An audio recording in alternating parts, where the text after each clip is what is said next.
Hello दोस्तों, welcome to my channel. UPSC preparation में जो इंटरव्यू स्टेज होती है उसमें बहुत कम लोग जो है पहुंच पाते हैं और उसमें पहुंचने वाले स्टूडेंट में से एक मैं भी हूं। और मैं अपने रियल एक्सपीरियंस के बारे में आपको बताऊंगा कि कैसे इंटरव्यू होता है, कैसे इंटरव्यू के बोर्ड एलोकेट होते हैं और ये एक कैसे once in a life moment होता है। रिसेंटली मैंने 2025 के सीएपीएफ का इंटरव्यू जो है वो दिया है और ये इंटरव्यू का एक्सपीरियंस जो है मुझे बहुत अच्छा लगा और इसके बारे में मैं आपको बताऊं। इंटरव्यू के बेसिक्स की बात करें तो इंटरव्यू जैसे ही हम यूपीएससी भवन में इंटर करते हैं हमें एक हॉल में बिठा दिया जाता है। वहाँ पे पहले हमारा डॉक्यूमेंट वेरिफिकेशन होता है।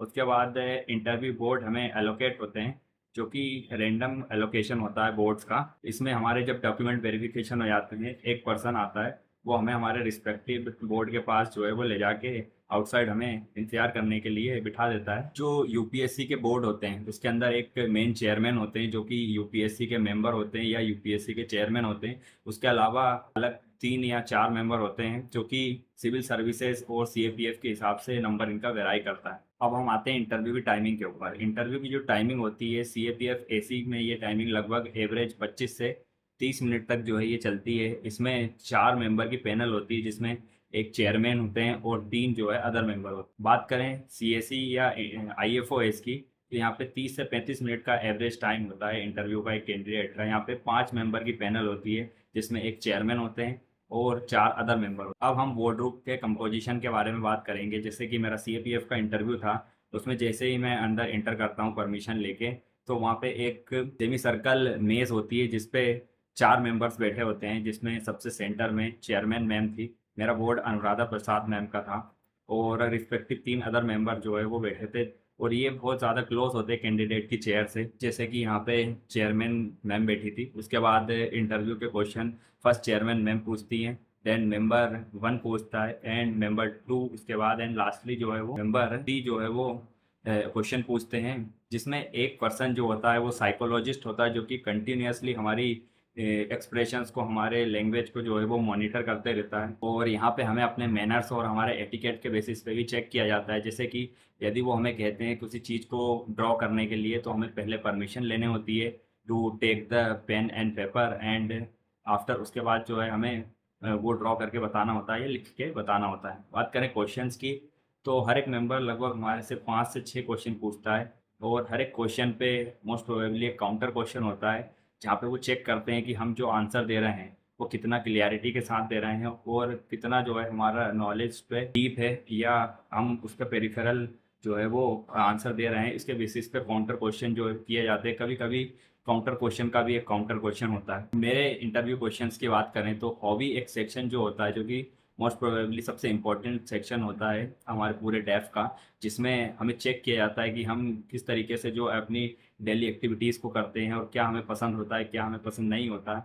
जिसमें मुझसे पूछा गया था मेरी हॉबी के बारे में, सर्वाइवल मूवीज़, और यहाँ पे एक डीप डिस्कशन चला था। लगभग मेरा half of the interview time वो इन मूवीज़ के ऊपर ही चला था। मूवीज़ के क्वेश्चन पूछे गए, उससे रिलेटेड लिटरेचर पूछा गया, कुछ लाइफ सेविंग सिचुएशंस दी गई जिसमें मुझसे मेरा रिएक्शन जो है वो चेक किया गया। उसके बाद आता है हमारा ग्रेजुएशन, जो कि ग्रेजुएशन हमारा most of the graduation based हमारे जो क्वेश्चन होते हैं उसमें हमारे ग्रेजुएशन की अंडरस्टैंडिंग को चेक किया जाता है और उस नॉलेज के एप्लीकेशन पार्ट पे ज़्यादा फोकस किया जाता है। जिसमें मेरा जो ग्रेजुएशन था वो मैथ सब्जेक्ट से था। इसके चलते मुझसे जो है बहुत सारे मैथमेटिशियन के बारे में पूछा गया, मैथ से रिलेटेड अवार्ड्स के बारे में पूछा गया और उसके अलावा मुझसे बहुत सारी थ्योरम्स के बारे में पूछा गया था। इसमें कुछ क्वेश्चन जो है मुझे पता नहीं थे, मीन्स मैं जो है उनको भूल रहा था, इसलिए मैंने सीधे सिंपली उनसे सॉरी कह दिया कि I am not in touch with this questions and दिख दैट, तो वो ओके वर्ड के जो है वो आगे बढ़ जाता है। उसके अलावा बात करें तो करंट अफेयर जो एक मेजर पोर्शन था मेरे current affair based interview questions के लिए। इसमें जो है मेजरली जो है वो जो रिसेंट इवेंट्स चलती हैं उनके ऊपर क्वेश्चन पूछे गए, काउंटर क्वेश्चन पूछे गए। उसके बाद आता है सबसे important section, situation based question.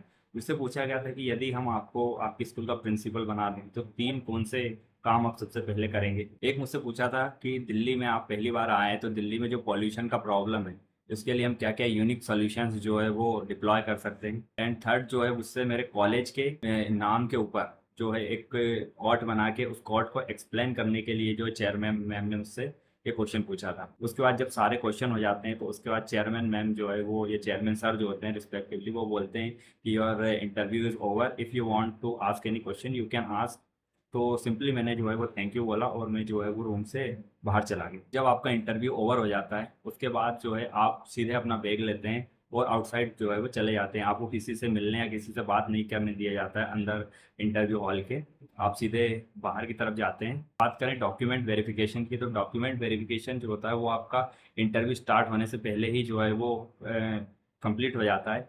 यदि आपके पास कोई डॉक्यूमेंट नहीं है या डॉक्यूमेंट में कोई एरर है तो आपको उसके लिए चिंता करने की ज़रूरत नहीं है। आपसे वो वहाँ पे एक अंडरटेकिंग जो है वो लेते हैं और उस अंडरटेकिंग के चलते आपको 1 महीने के अंदर जो है वो रिस्पेक्टिव डॉक्यूमेंट या फिर उससे रिलेटेड एफिडेविट जो है वो यूपीएससी को मेल करना होता है, या तो फिर आपको जो है पोस्ट करना होता है, या आप इन पर्सन आके भी जो है वो सबमिट कर सकते हैं। स्टूडेंट के बीच एक मेजर क्वेश्चन होता है ट्रेवल अलाउंस को लेके, जहाँ पे यूपीएससी जो है हमें ट्रेवल अलाउंस प्रोवाइड करती है आने और जाने दोनों के लिए। और इस अलाउंस में जो है आपको एक फॉर्म भरना होता है। यदि आप घर से फॉर्म लेके आते तो ठीक है, वरना यूपीएससी भवन में ही आपको फॉर्म दिया जाता है, जिसके चलते आपको एक प्रो राटा बेसिस पे जो है वो आने और जाने की जर्नी का पेमेंट जो है वो की हो जाए। बात करें यदि आप कोई डॉक्यूमेंट की फोटोकॉपी या कोई डॉक्यूमेंट नहीं ला पाएँ या अपनी पासपोर्ट साइज़ फ़ोटो नहीं ला पाएँ, तो वहाँ पे पूरी तरीके से फैसिलिटी होती है जो आपकी हेल्प करते हैं फ़ोटो निकालने में, उसके प्रिंट आउट में या फिर फोटोकॉपी करने में किसी भी डॉक्यूमेंट के।